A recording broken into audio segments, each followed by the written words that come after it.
Hey fellas, welcome to Guys in Grief, sponsored by Emma's Footprints and First Candle. We started this podcast for fathers like us that have experienced pregnancy or infant loss. You see, when we went through these life-changing experiences, we struggled to find resources that were specifically for men in support of navigating this grieving process.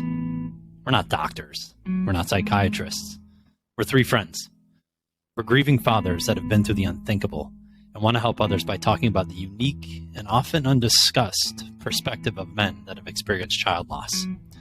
We welcome you to join us on this journey. Share your stories, the challenges, laugh with us, maybe shed a tear or two, and help each other as we navigate honoring our children, grief, supporting our family, and trying to find better days ahead. Let's get into it. Welcome to another episode of Guys in Grief. Brandon, Brian, how are you guys? Wonderful, sir. What's up, boys? Good Wonderful. To see you, fellas. How you been? Hanging in there, you know. I when this comes out, I think we're going to be celebrating a Bills Super Bowl. Is that? It's got to be right around that time.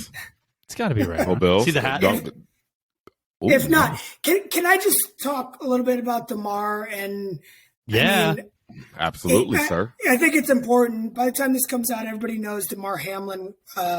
He had a cardiac incident on the field. I gotta say, as a Bills fan, but just as a dad, it really hit me thinking about his mom being at the game and having to go in the ambulance with her son to the hospital and how horrible that must have been. I had a similar experience where I had to follow my son to the hospital. And I know there's a lot of dads out there who have gone through loss where that might have been a trigger. And thank God DeMar's doing well, and everybody's prayers, I think, helped a lot. But I just wanted to say that. Prayer. Oh, absolutely. I agree with you on that one, man. That had me and Joellen sitting in Florida just with you. I think, Brad, we were texting you, I think. Yeah, all three of us were texting. All three of us. Yeah, we all were texting. And it was just like, we're speechless. I literally was speechless, and I'm normally never speechless. I was speechless. Yeah. To Brian's point, you know, hopefully at this point we're celebrating a Bills Super Bowl, or we're going to be darn right that we talked about this part. But today is actually only January 11th that we're recording this, so DeMar is front and center of the news. And not only do I hope that when this comes out, the Bills have won a Super Bowl, but I hope DeMar's story and where DeMar is health-wise just continues to get better and better than it already is on January 11th. We got some amazing news that he's been released from Buffalo Hospital, but you know, God bless DeMar Hamlin. Yeah, and it is inspirational what you learned about him. True. He was so active in the community and positive. Yes, and showed so much love to the world. How can you not root for the guy? I mean, it's amazing. At this moment, he raised what, $8 million? Over 8 or 9 mil? Yeah. It's beautiful. Pretty incredible. So, listeners, thank you for joining us for episode number 5. But if you didn't listen to episode number 4 with Mitch Truth Bomb Middlestat, press stop. Okay. Yeah. Press stop, scroll back up, listen to that episode.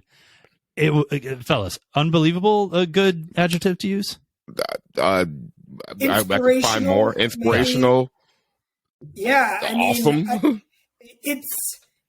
It's very hard to grieve, and he made it look pretty easy. I mean, effortlessly. Yeah. I mean, what a guest.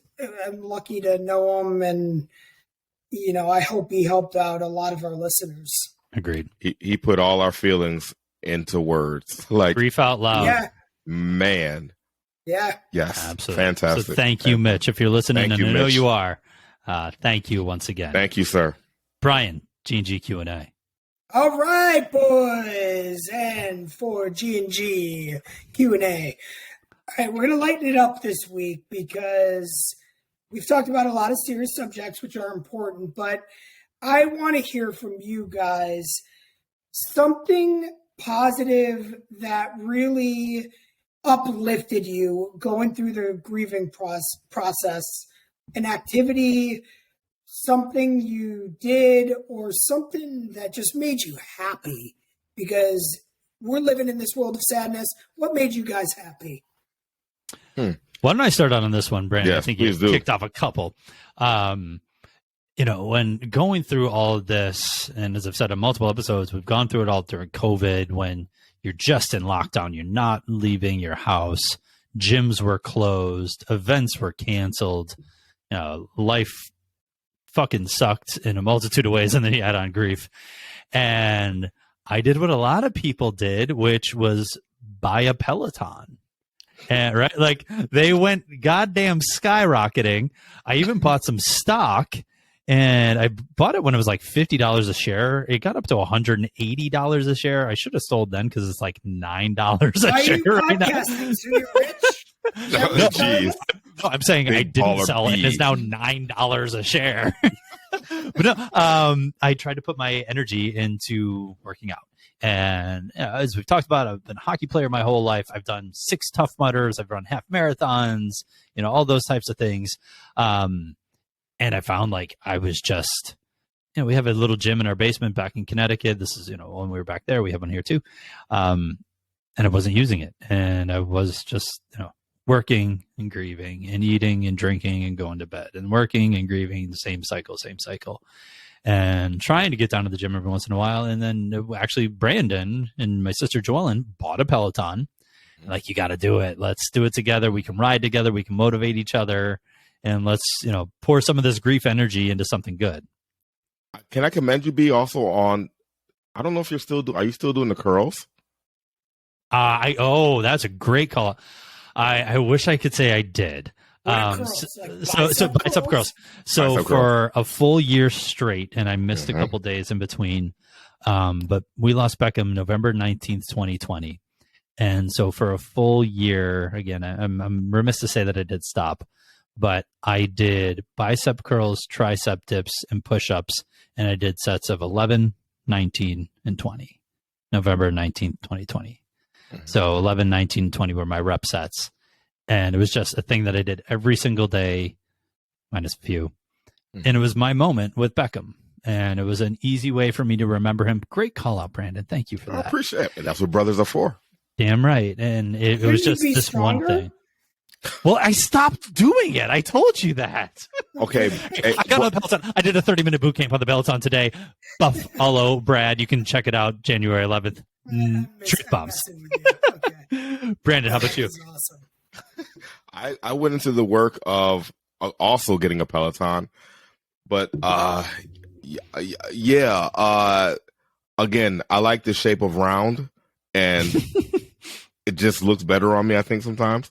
But also, I became a huge fan of getting more tattoos. So what I did was I celebrated both my children, Gavi and Astoria, and got their footprints tattooed on my leg. Also, I think during that time, no, that was before COVID. Me and UB got tattoos on our arms, right? Also, too, yeah. Was that awesome. Just barely before? Just barely before. Yeah, it had to be just before COVID. We got tattoos. Because I got the Beckham edition onto my. Yes, that's right. Yeah. Yes. So yep. What do you have, Brandon? Go ahead. I have the footprints on my leg, and then I have the arrows on my arm. We kind of got that together. Yeah, but yeah. I've got. I'm always. If you're watching the video, you can see I've got Beckham's Roman numerals on my forearm, and Brandon and I both have arrows down our tricep, and the arrows are the colors are the birthstones of Jessica, Ashton, Beckham, and soon to hopefully add on to Ariana. Absolutely. Yeah, that was a good thing. Brian, what'd you do, bud? That's an awesome honor you guys did. So I also worked out. So where Austin is buried is about a 2-mile distance from my house, and I started running. I just wanted to get out of the house. I ran to go visit him, and I'd actually read children books to him. Awesome. That's amazing. Gravestone. And it sounds crazy, but I felt like I was reading to him, and I would run back. And so I did that. And then I remember the first date, like date that I went with Lindsay. I booked a room at Mohegan Sun. We took our kids to the Polar Express in Connecticut. So you remember that, Brad, in Essex, Absolutely. Connecticut. There's a steam train, took Colin to the Polar Express. Lindsay and I went to Mohegan Sun, and we went to a Kelly Clarkson concert. Kelly Clarkson. Yes, I love Kelly Clarkson. Kelly Clarkson is bad, man. She's a I'm going to bad. Woodstock in 4 months. No hate. She was awesome, and we danced our asses off. It was amazing. Damn right. Spent the night. It gave us a sense of normalcy. We weren't better by any means, but you know what? We laughed, we danced, and it was awesome. So I want to say something Congrats. here too, Brandon. Thank you for the reminder on the reps that I did. Brian, I remember it was months later, but we were all together at a wedding in Atlanta, Georgia. And I remember going out and getting crazy. And I remember the mantra that we all adopted was make the fun choice for that weekend. We had all gone through our grief, and it was like, you know, we could be, just sad and old people and go back to the hotel at 11, or you go to the next bar like the 20 somethings are doing. And we're going to do that. And we're going to make the fun choice. And I remember Lindsay, your wife, at one point we were at Claremont Lounge, which the actual hashtag is, or the name is, where strippers go to die. And it's a fantastic place. Yeah, that's a whole other episode. Brian almost got kicked out. Brian almost got kicked out, by the way. because I took a picture. Yeah, you're not allowed to do that. Says it everywhere. But I do remember this really awesome, vulnerable moment that Lindsay had saying, this is like what it's like to have fun again. Yeah.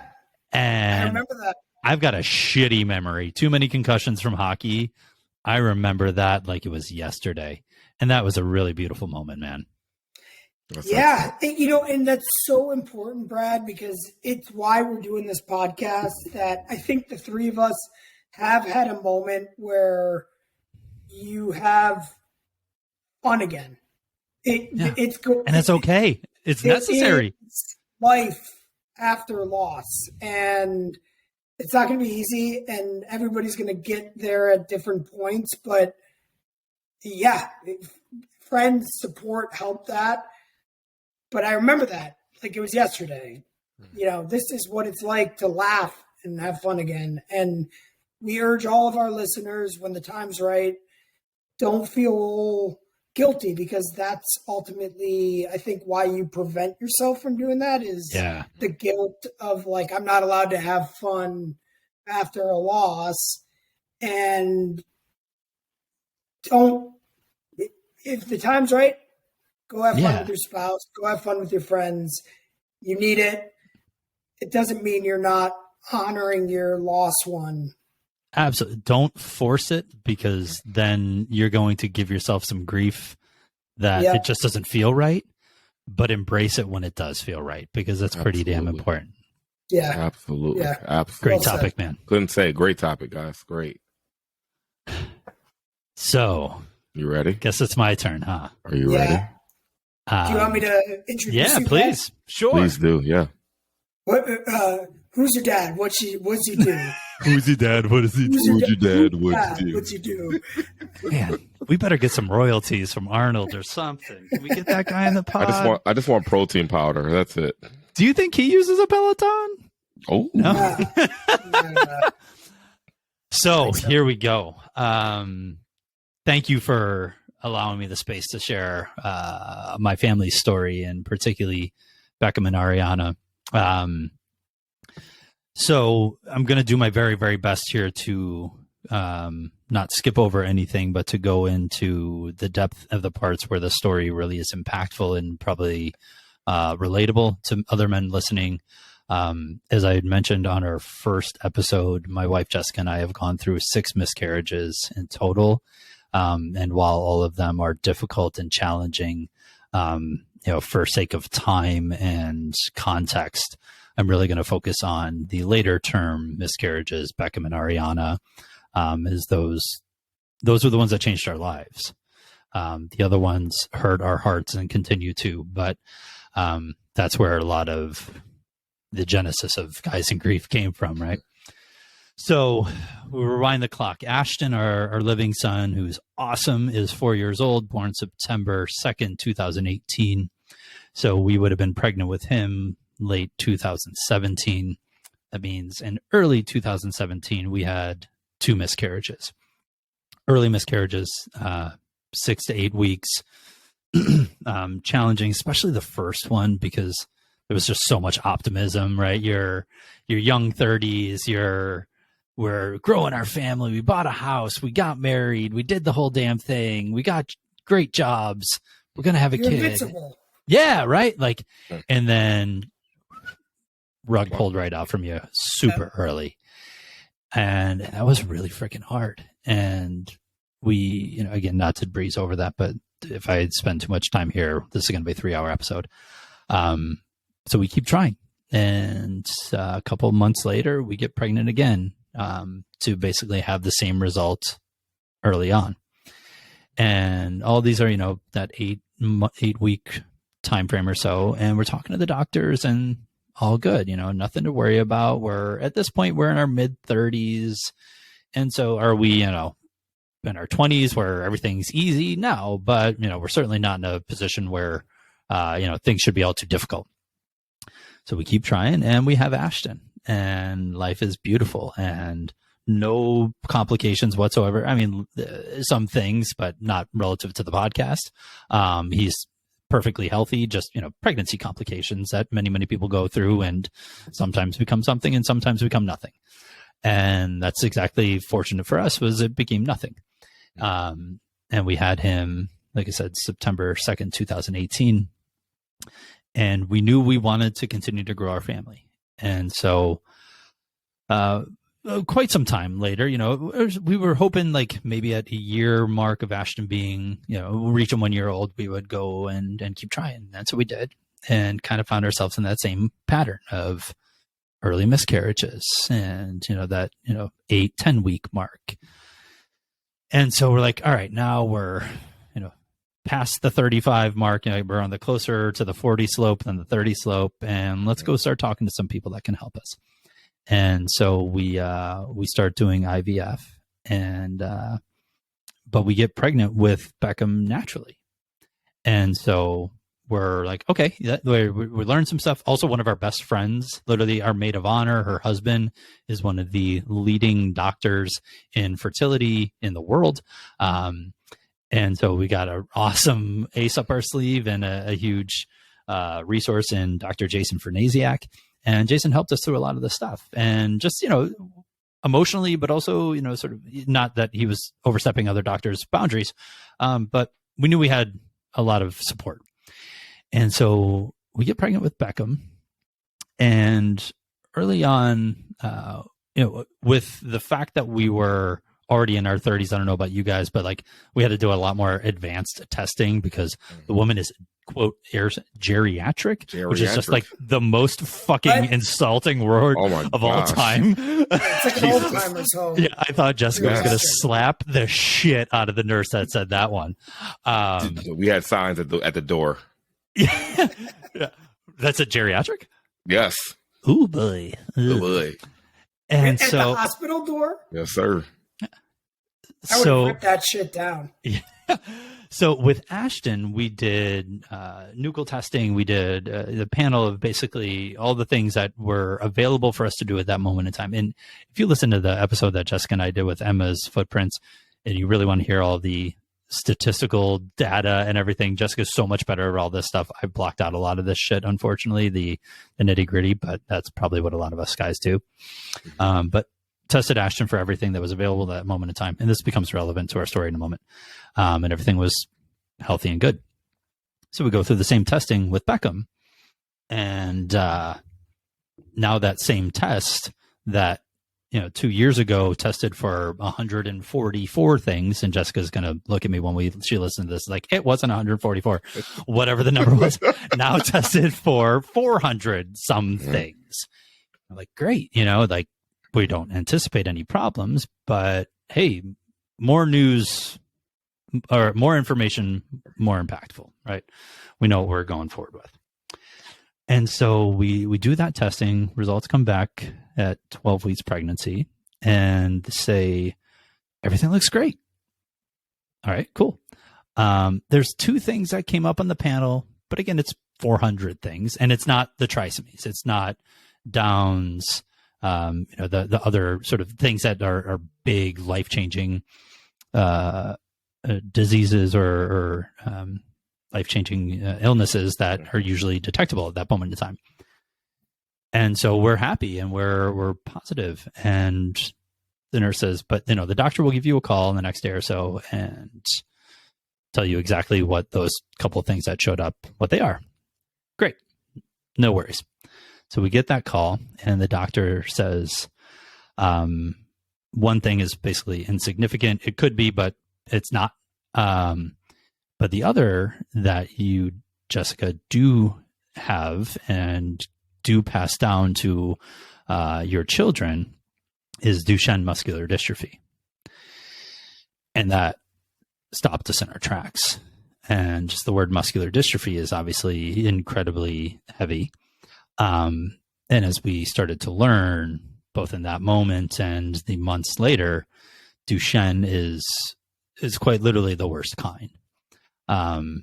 Without going too in depth on Duchenne, it attacks the muscles, the heart. It becomes very, very challenging for this child to live. At 3 years old, they start losing all the strength in their legs and have to have braces on their legs to be able to get blood circulation and to be able to continue to walk. Early in that single digit of age, life become to a point where they need a wheelchair. Muscle contractions become challenging, and essentially it is a life debilitating and life limiting diagnosis. But at this moment in time, we don't know. It's just Jessica shows for it, presents for it. We don't know that Beckham has it. Jessica has it, but it's a recessive on the X chromosome for the mother. So basically she gives 2, and whichever one the child gets for a boy, it's essentially a 50-50 chance. And so we're like, well, hang on. We have Ashton, who's a perfectly healthy boy. He's at this point almost two going on 3. Yep. And we're actually with Joanna and Brandon when we get a lot of this news. Mm-hmm. And again, we're 12 weeks pregnant. And they say, because I think have glazed over this, they said you basically have a 50-50 chance that Beckham has this disease that will ultimately kill him at a young age. Like the maximum life expectancy for Duchenne is 30.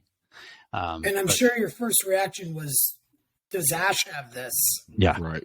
Exactly. Because the statistically significant fact that if it's a 50-50 coin flip for going to a boy, we have a healthy boy. What are you talking about? Mm-hmm. And they say, you need to bring in Ashton too, because he equally has a 50% chance of having Duchenne muscular dystrophy. Mm-hmm. I'm like, what the fuck are you talking about? Like, he's perfect. Like, literally perfect. Mm-hmm. And they said he would not start presenting until 3 years old. And at this point, he was like 2 years and 9 months. Mm-hmm. So we're not only losing our mind for Beckham, but now we're watching our living son, Ashton, like a fucking hawk. Because as I told you, it attacks the legs first. If they drag their feet, if they can't jump, how can they walk upstairs? Can they stand up independently without using their arms? These are all sort of the tests that they were putting us through. And they were literally putting us these tests virtually when we're on vacation with Joanne and Brandon and Gabby in Cape Cod. In Cape Cod, yeah. Yeah. And so you can imagine for weeks, we are just watching Ashton's every move. And cut to the chase, thank God Ashton does not have Duchenne muscular dystrophy. He does not have any life debilitating. That turns your world upside down. Completely. Yeah. But it took 6 weeks for us to get the results for Ashton. They told us it would take like a week and a half. A week and a half. Yep. How did you not have a heart attack? It was insanity. Can I just give my outside on that? To watch people you love sit on the edge of like uncertainty for a week. We were there together, being in Cape Cod. Yeah. To sit on the edge of it, like, it's painful. As it, when we sat on the beach and had moments of conversation of just like, what if? Yeah. Why? Like, that's I don't know. I just always think it's not fair that the give a time limit of that. Like, hey, it's gonna be 2 weeks, and then like extend the time. Like, me and Joel were pissed. Like, oh yeah, pissed, and like it's just not fair. Yeah, and you had a facet that a lot of us didn't actually have to go through, where your living child was actually right. Almost might have been affected. A 50% chance. Mm-hmm. Right. Flip a coin. And you know, Brandon and I, you know, we had Gavi and Colin, who were healthy kids, but now all of a sudden you're going through this pain and everything with Beckham, but now they're bringing Ash into it. I can't even imagine saying the potential, the pain, like literally insult to injury, right? It's crazy. And you guys weren't the only ones watching. Like, we were doing the same thing too. Me and Joel were just like watching. I'm like, oh, right. Remember, like the kids were running on the beach, and he was 2.5 years old. And if he tripped and fell, like any 2.5-year-old did, we were all losing our damn minds, right? Oh like, my gosh! Oh, this is it. Like he has it. Like, you can only imagine. He's jumping, me, but especially for Jessica. Yep. Yeah, like every little thing became a trigger point. So we find out Ashton doesn't have it. Thank God. Thank God. And so we spent the next 2 months plus doing every piece of research we possibly could on Duchenne muscular dystrophy. Cure Duchenne website, speaking to other families that have children or had children with Duchenne muscular dystrophy, literally talking to the leading doctor in the world based out of Yale, which was not too far up the road from us in Connecticut, about Duchenne muscular dystrophy. It's the same as it talked about in the intro pod, where like when I put my mind to something, like Google machine going nuts, like I'm going to find out everything. Jessica is equally like that. And we did everything we could to inform ourselves about Duchenne muscular dystrophy and the life that Beckham was going to have. And I remember when, especially talking to many of the people early on, but especially talking to the doctor at Yale, we had a wonderful conversation, very supportive, very informative from an education perspective on the, day he's born, he's already got a dozen doctors. You're starting out with, multiple times a week visits, then it becomes weekly. It'll be a good life at one point in time if you can go to biweekly or monthly, but like your life is in the hospital for all of Beckham's life until he passes before you do. Like that was the reality that he gave us. And the one thing that Jessica and I found after all of these conversations, this is really hard to say too, was not once did the leading experts in the world advocate for having this child and the life of our child. Mm. They told us, you'll have good days and, you can find beauty in any scenario. But one thing is guaranteed, that tomorrow will always be worse than today with Duchenne muscular dystrophy. And for 2 months, we battled back and forth and talked to family and loved ones, you two, on this very particularly, on what are we going to do?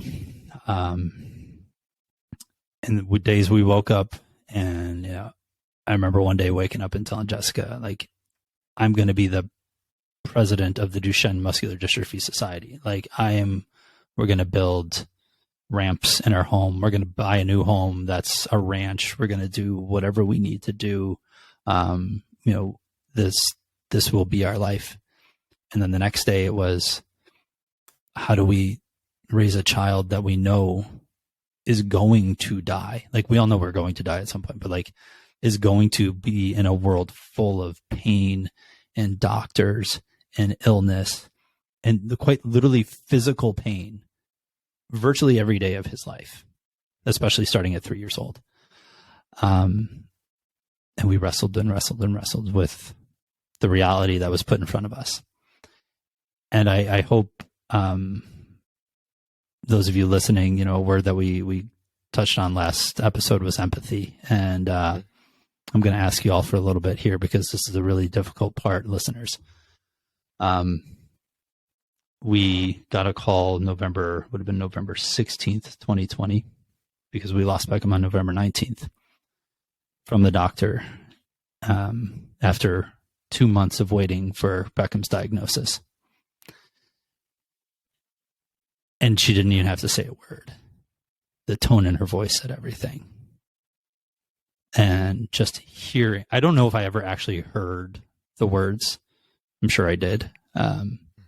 But when we were told that Beckham has Duchenne muscular dystrophy, my heart stopped. The world stopped.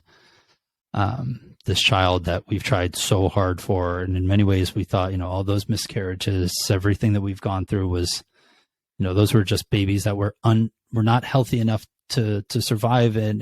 But now we've got Ashton, and we're going to have Beckham, and Ashton doesn't have Duchenne, and Beckham's not going to have it either. And we were real about all this stuff. Like, we knew the reality that we were facing of the 50-50 coin toss. But, optimism was the emotion that we embraced of, we're going to have a healthy child. And receive that call that your 20-week-old or 20-week gestation baby has this disease that is going to literally uplift or change his life and cause but constant pain to an early death. Jessica and I wrestled for months and months and months and came to the hardest decision that I've ever had to make in my life, that we've had to make in our life. And we terminated that pregnancy. And when I mentioned, a couple moments ago, empathy from listeners, I know that might be, this stuff gets politicized and this stuff gets, talked about in a lot of different ways.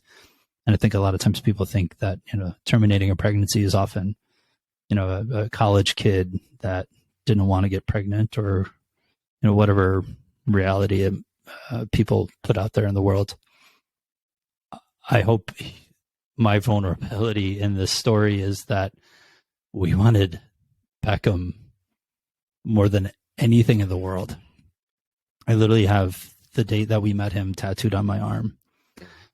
But Jessica and I, in our hearts, believed that as Beckham's parents, we all do what we feel is the best thing for our kids, every decision that we make every single day of our life. And we made the ultimate difficult decision that we genuinely believed and do continue to believe that the best decision for Beckham was to terminate that pregnancy. Brad, I don't know if anybody's watching the video, but I'm crying, and it's out of how courageous and strong. I mean, you and Jazz, what you went through, that whole story you just told about having to worry about Ash and then getting the news about Beckham. I'm with you. My heart's with you. I love you guys. Thank you. And I'm always going to be there for you guys. I love you. I mean, thank you for sharing. I love you too, man. I mean, to put it in perspective, I mean, with sitting and being in the moment with them a lot of the time and watching the family, his family, go through this difficult decision. And he called us a number of times on this topic of I remember this could be a reality. This is going to be reality. I remember vividly Brad saying, I'm going to be the best parent. I'm president. I literally, sitting in your basement in Connecticut, I literally remember having this conversation. Like, I'm like, B, I support you 125%. Let's roll. What you need from me, let's roll. And then literally he's like he said, the next day he's like, B, I don't know, man. Like, how do we do this to Beckham? How do we do this to him? And I hope there's people that are listening to this that have children with Duchenne muscular dystrophy and are living healthy and happy lives. Happy lives, yep. And I hope those people don't look at Jessica and I's decision in a different light. And if you do, I respect that decision. Mm-hmm. But I hope that you can respect ours as well.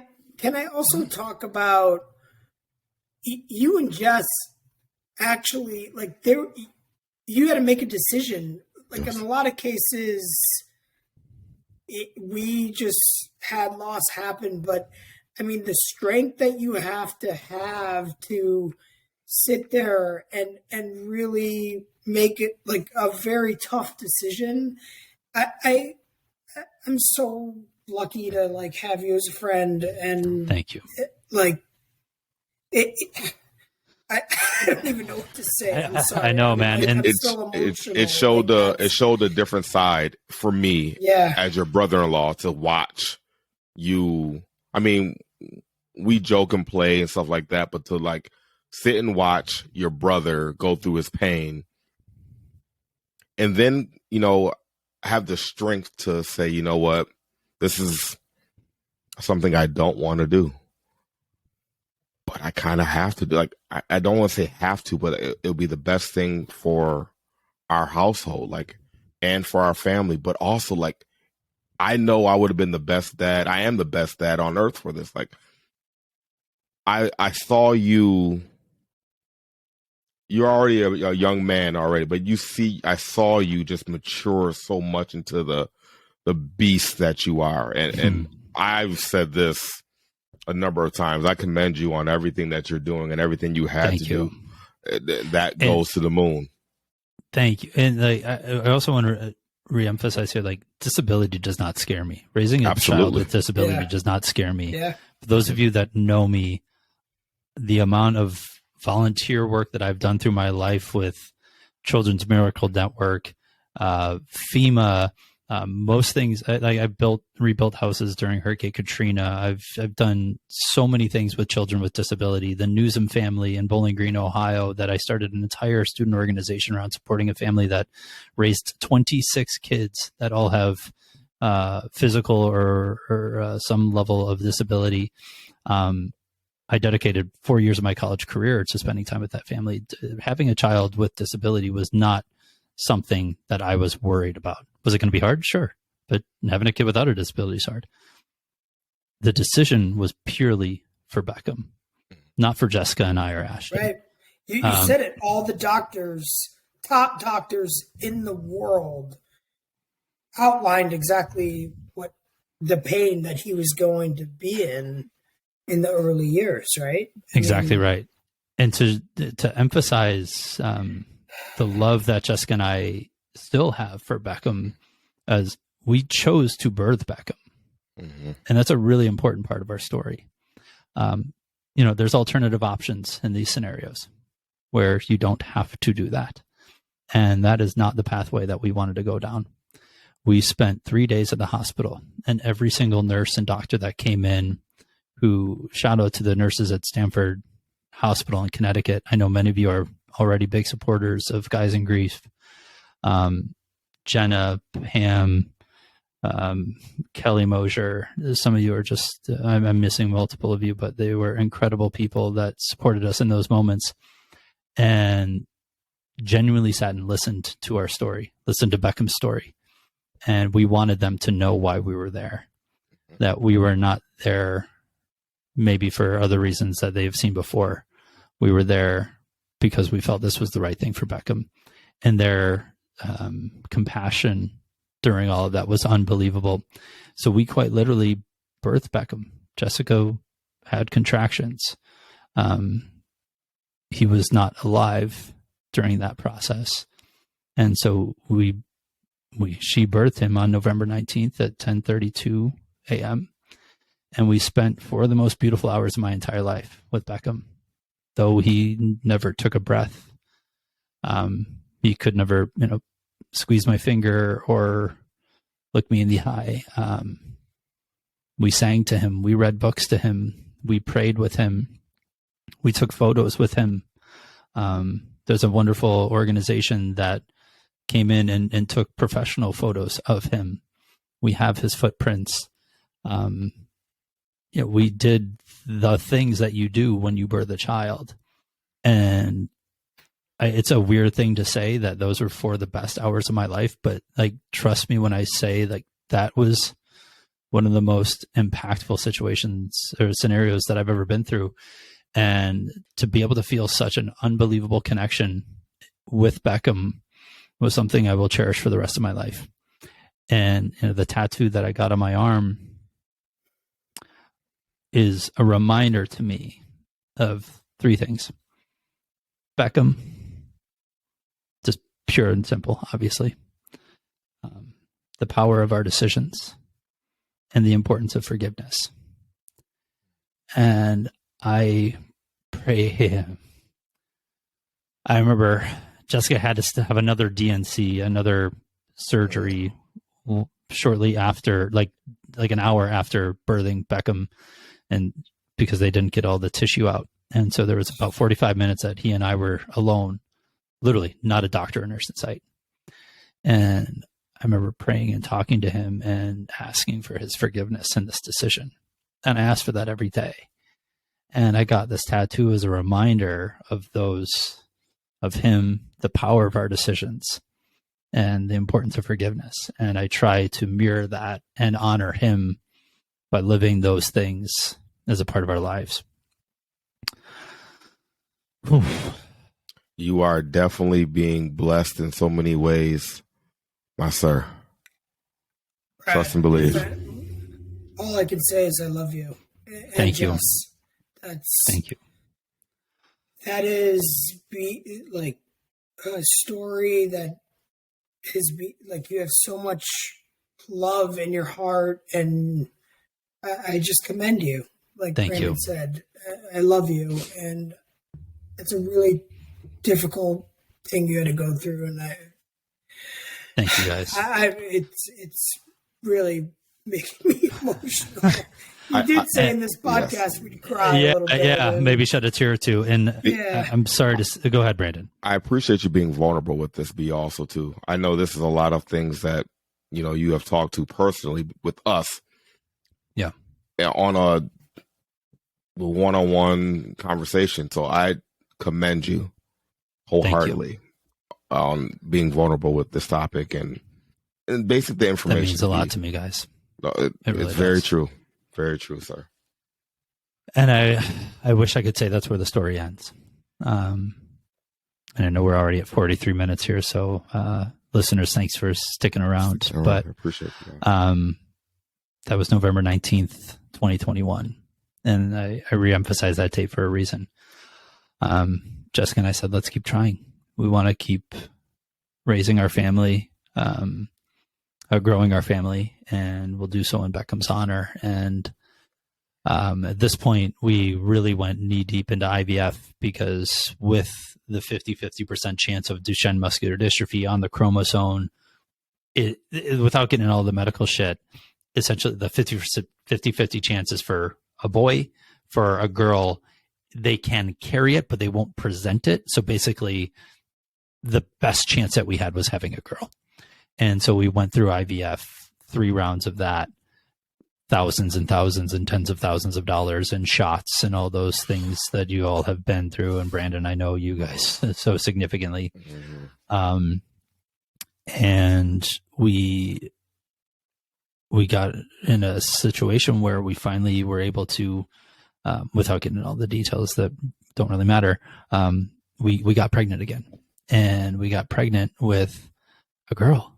And basically the statistics of like the number of eggs that you have go down through each stage of the process. And we only had 3 left at the second to final stage. And at that point, 3 is not a good number. You want to have a lot more than that. and 2 of them were boys and 1 was a girl. And so we're like, oh, we're basically like, on to the next step. And we got one, and it was a girl. And we're like, oh my God, like this is divine. Mm-hmm. Yeah, where we've got a healthy baby girl, and they do all the testing, same exact testing panel. Now probably 7,000 fucking things that they're testing for, right? And everything's great. Literally every single thing perfect. I remember going out to dinner with you guys.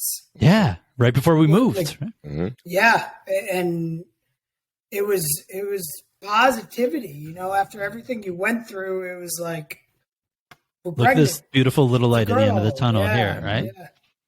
And so we announced, we were super hesitant about announcing a pregnancy, right? Just knowing everything that we'd been through.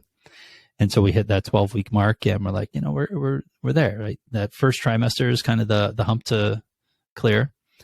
And so, we named her Ariana, and we start moving forward in that process. And at this point, it's a weird thing. We moved from Connecticut. We were actually living in Ohio for 6 weeks with my in-laws, Kirk and Sally. And thank you for that. That was a tough scenario, I'm sure, for everybody, but God bless them for bringing us in. And this is mid-November, and we're now 14 weeks pregnant, and I'm in New Jersey for work. And again, everything's been perfect with this pregnancy. Like through all the pregnancies that we've had, including Ashton and all the challenges, like no issues with Ariana. And I'm in Jersey, and Jessica's at home at my in-laws' house with Ashton. And Jessica, for those of you who don't know, she's like 100 pounds soaking wet. She's, size extra small. And I say that because like a fetal Doppler, like an at-home fetal Doppler where you can hear a baby's heartbeat, Jessica could always hear a baby's heartbeat, basically like starting at week 8. She's that small. And so week 14, she's doing it, and she's in the bedroom, and Ashton wants to listen. And so he puts in the headphones, and Jess is putting in our belly and can't find the heartbeat. Not atypical, right? 14 weeks. And, even the doctors are like, yeah, she just may have, hid behind something or returned in a different way. Jessica's trying throughout the night, and calls the doctors, and they're like, it's shouldn't be anything to worry about, but get some rest, call us in the morning, and he'll probably call us saying everything's fine. So Jessica calls me on my work in Jersey and tells me all this, and of course I'm a little bit anxious, but I'm also just like, they literally said like you could have eaten something that would have just made her turn a different way, and you're not picking it up. P.S. Most people can't pick up a fetal Doppler at 14 weeks, so maybe not the worst thing. So we wake up the next morning, November 18th, 2022. Wow. I'm sorry, 2021. Beckham was November 19th, 2020. November 18th, 2021. And no pickup on the Doppler. So my father-in-law takes Jessica to Pittsburgh Hospital, and she goes in with the doctors, and they bust out the ultrasound machine, searching. Nothing. Or the nurse does that, and they bring in the doctor and tells Jessica that Ari's gone. And I'm driving home from work in Jersey, and I knew she was at the hospital. So literally on the highway, and you can imagine like my anxiety of my phone ringing, because she hadn't been able to find a heartbeat for, a handful of hours now. And, I was hoping, just waiting on pins and needles for that phone call. But, again, optimism that it was going to just be, yep, all good. Just was a, momentary issue. And instead, my wife's alone in the hospital, finding out 364 days later from losing Beckham that we have now lost this healthy baby, Ariana, for absolutely no reason. To this day, the doctors don't know what happened.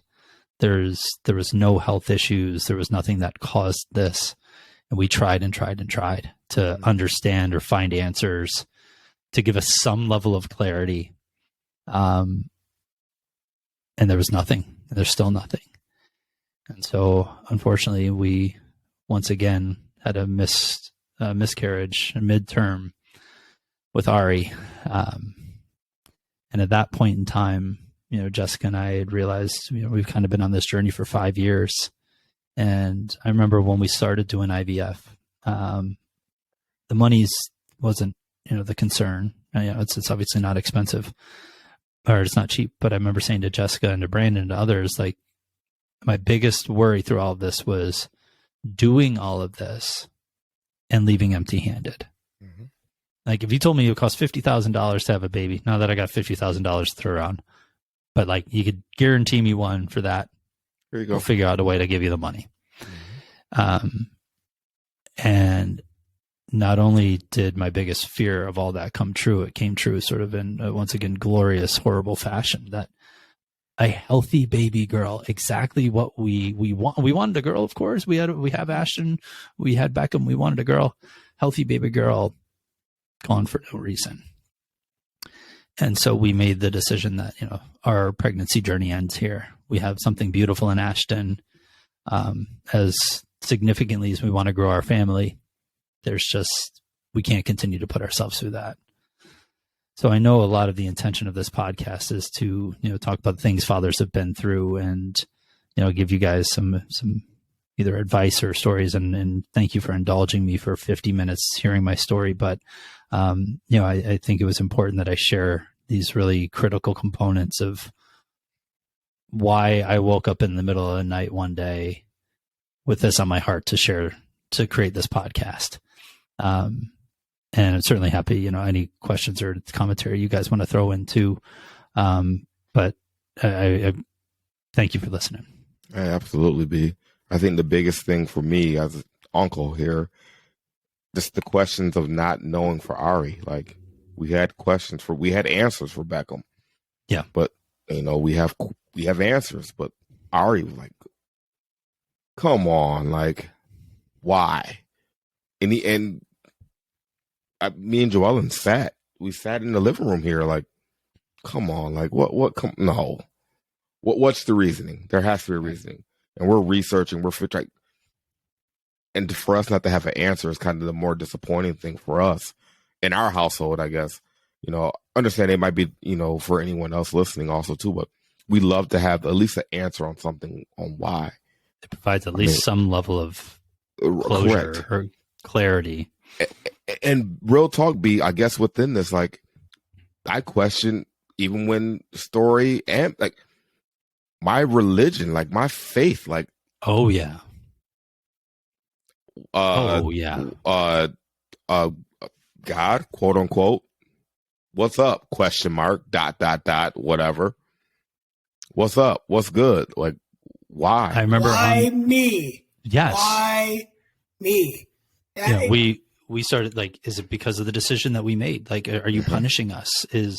Why have we gone through? We're fortunate to have, a good income and a loving household, and we can provide for a family. We're in a scenario where we're able to do that. Why can we not have the family that we've been trying for so long to have? And I remember getting a phone call on that drive home, an hour after finding out about Ari, from one of my dearest family friends, Lori Brandon. It's my mom's best friend. And she did a reading at our wedding. Brian, you probably remember Lori. And I remember her just saying, like, Brad, what do you want to say that you just need to get off your chest? And I'm like, I feel, and I've always been big into my faith, always very, very big into my faith. And I remember saying, like, I feel like I'm just completely ripping away from my faith in this. I can't understand how this is happening. 364 fucking days apart.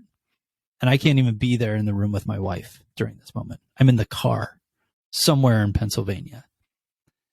And I'm trying to find my way back to my faith. And that's a conscious effort.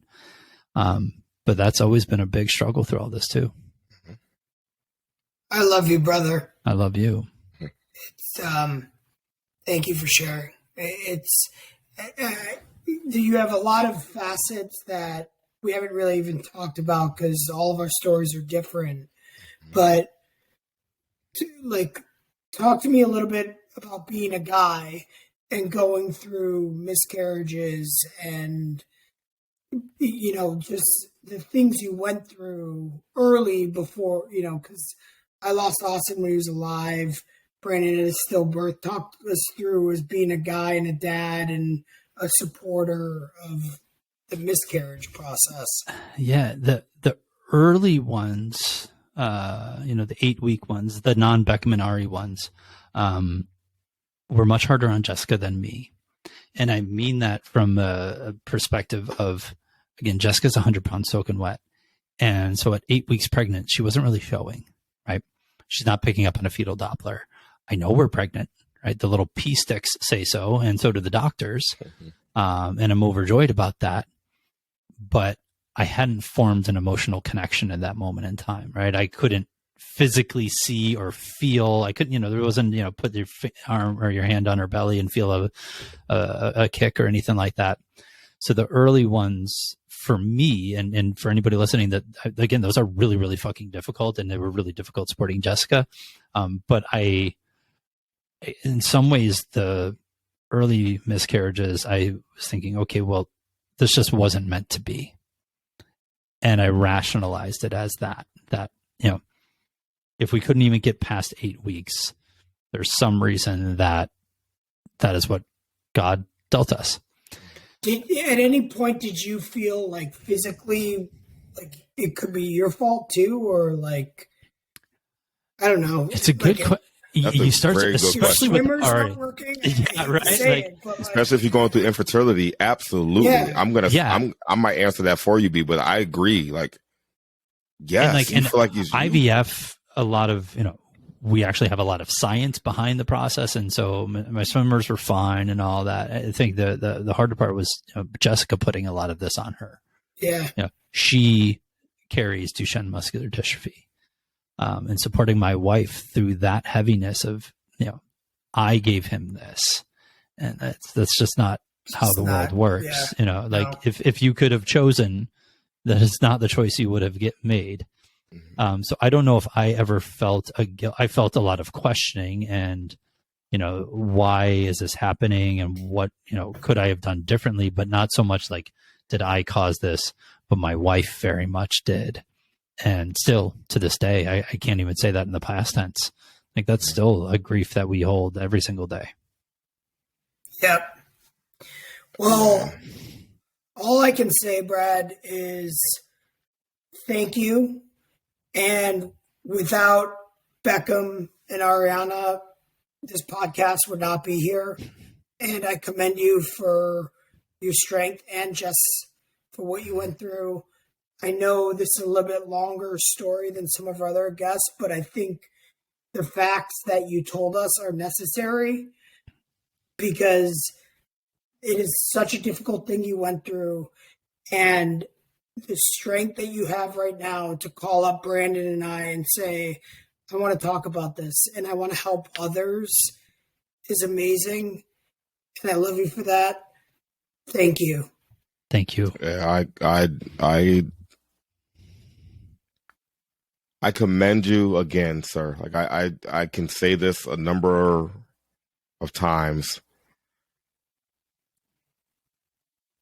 but I know how vulnerable you don't like to be sometimes, and I love the fact that you expressed everything in great detail and opened yourself up on that to let others, not just men, but others, hear the value of communication, the value of talking, the value of family, the value of love.